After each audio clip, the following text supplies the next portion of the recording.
বিসমিল্লাহির রহমানির রহিম আলহামদুলিল্লাহ নাহমাদুহু ওয়া নুসাল্লি আলা রাসূলিল কারীম।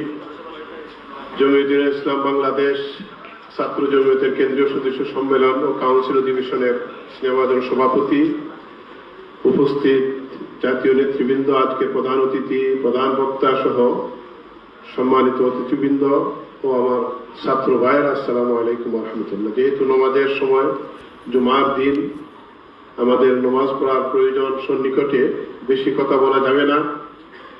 আমি আপনাদেরকে এই জুলাই বিপ্লবের পরে যে ছাত্র জমিয়তের আজকের কাউন্সিলের যে ডকুমেন্টারি আমরা দেখতে পেয়েছি, আপনারা জানেন জমিয়তে উলামা ইসলাম তার অঙ্গ সংগঠন ছাত্র জমিয়ত আপনারা যেভাবে দেখিয়ে দিয়েছেন বাংলাদেশের ইতিহাসে, যে আপনারা জানেন যে স্বৈরাচার অনেক আগেই চলে গেছে। স্বৈরাচারের বিগত 16 বছর জীবন অবাক না করলে কে করবে? 28% মিল্ক ফ্যাটের অবাক করার সাথে ফ্রেশ মিল্ক পাউডার। জীবন অবাক করুক প্রতিদিন।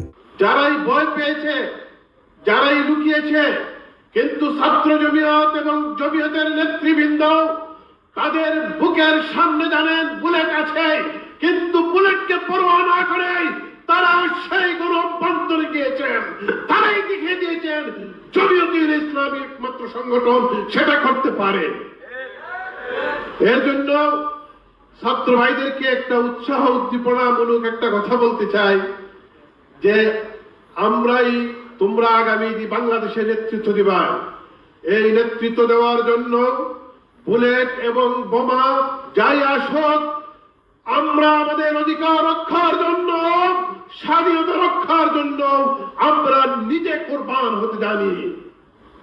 এর জন্য আজকে এই ঐতিহ্যবাহী সংগঠনের, ছাত্র সংগঠনের আজকে কাউন্সিল, এই কাউন্সিল থেকে আমরা কি শিক্ষা নিলাম? আমরা কাউন্সিল থেকে সেই শিক্ষা নিলাম যে আগামী বাংলাদেশ করার জন্য নেতৃবৃন্দ আমাদেরকে যে শিক্ষা দিয়েছেন তার ইতিহাস, ঐতিহ্য জমিয়ত কখনো বাতিলের সঙ্গে আপোষ করে না। জমিয়ত কখনো বাতিলদের সাথে বসে একমাত্র হক পন্থা হিসাবে এখনো যার নাম সেটা হলো জমিয়তে উলামা ইসলাম। এর জন্য এই জমিয়তের ঐতিহ্যকে ধরে রাখতে হলে, এই জমিয়তের ঐতিহ্য আমাদেরকে চেতনা লালিত করতে হলে, আমাদেরকে এই দেশ রক্ষার জন্য, দেশের স্বাধীনতা সার্বভৌমত্ব রক্ষার জন্য, আপনারা জানেন অগাস্টের পরে অনেকেই দেখতে পাই, গত একটি রাত্রে আশ্চর্য হলাম যে গত রাত্রে একটা শ্বাসরুদ্ধকর অবস্থা আমরা ছিলাম। আমাদের কেন্দ্রীয় সিনিয়র সহসভাপতি রাত্রে তিনি অফিসে অবস্থান করেছেন। আমাদের মহাসচিব প্রায় রাত 1:30টার দিকে গেছেন। আমরা গভীর রাত পর্যন্ত ছিলাম। আমরা কোন স্বার্থের জন্য যাই নাই, আমরা বসেছিলাম যে আমার দেশ কোন দিকে যাচ্ছে, এই দেশকে নিয়ে যারা চিরমিনি খেলবে, তাদের ঐতিহ্য, তাদের এক বাংলাদেশে তাদের জায়গা নাই। আমরা সেই হাসিনাকে দেখিয়ে দিয়েছি, হাসিনা আজকে কোথায় গেছে। এর জন্য বড় বৃদ্ধ আমাদের সিনিয়র সহসভাপতি কালকে অফিসে রাত্রি যাপন করেছেন। কিসের জন্য? দেশের জন্য। আমরাও দেশের জন্য, দেশের ঐতিহ্য রক্ষার জন্য, স্বাধীনতা সার্বভৌমত্ব রক্ষার জন্য প্রয়োজন হলে আমরা বিপ্লবের গাছ দিব। আমারও বিপ্লব হবে, আমারও বিপ্লব হবে ইনশাআল্লাহ। এর জন্য আমরাও দেশ দিয়ে গভীর ষড়যন্ত্র চলতেছে, এই ষড়যন্ত্র মোকাবেলায় আমার ছাত্র ভাইদেরকে এক একজন খালেদ বিন ওয়ালিদের ভূমিকায় অবতীর্ণ হতে হবে।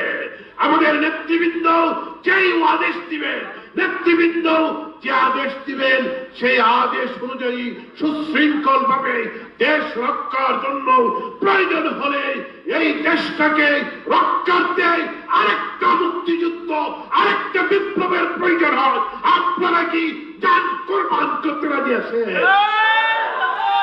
আল্লাহ পাক যেন আমাদেরকে সেই চেতনা লালন করে দেশের স্বাধীনতা সার্বভৌমত্ব, দেশটাকে যারা চিনিমিনি খেলতেছে, দেশ নিয়ে কবির ষড়যন্ত্র লিপ্ত হয়েছে, তাদেরকে আমরাও তাদের মোকাবেলা করার জন্য ঐক্যবদ্ধভাবে যেন আমরা লড়তে পারি, সেই সাহস যেন আল্লাহ পাক আমাদেরকে দেন। আল্লাহ যেন আমাদের কবুল করেন।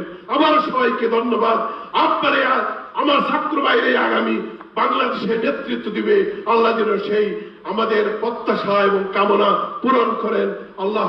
আল্লাহর কাছে আমরা এই জুমার দিন সেই দোয়া করি যাতে আমার দেশটাকে সমস্ত ষড়যন্ত্র থেকে আল্লাহ পাক হেফাজত করেন। ওয়া আখিরু দাওয়ানা আলহামদুলিল্লাহি রাব্বিল আলামিন। আসসালামু আলাইকুম ওয়া রাহমাতুল্লাহ।